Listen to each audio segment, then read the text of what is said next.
নমস্কাৰ। সাধাৰণতে আমাৰ চকুৰ সন্মুখতে ঘটি থকা কিছুমান ঘটনাৰ সংলাপেৰেই আজিৰ এই কবিতা। আশা কৰোঁ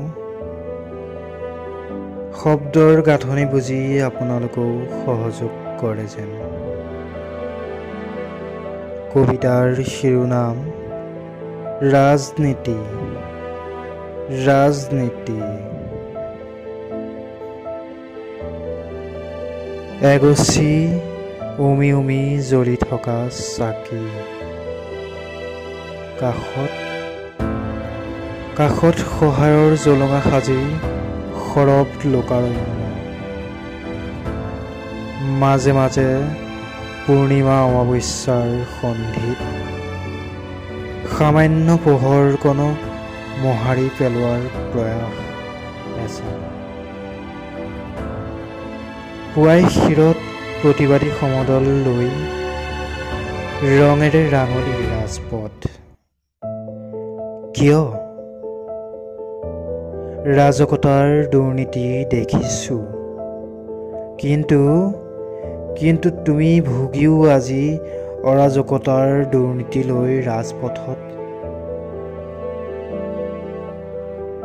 লংকা দহনৰ কথা মা দেউতাৰ মুখতহে শুনিছোঁ,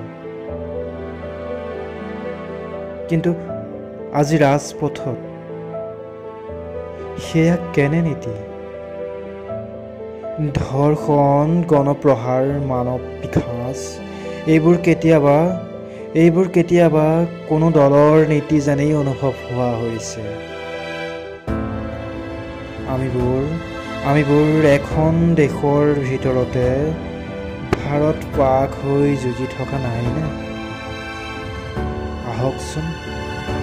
আহকচোন সকলোৱে হাতে ধৰি উচ্চ স্বৰে কওঁ, আমাক শকুনিৰ ৰাজনীতি নালাগে। আমাক শকুনিৰ ৰাজনীতি নালাগে, লাগে মাথো বাসুদেৱৰ ৰাজনীতি।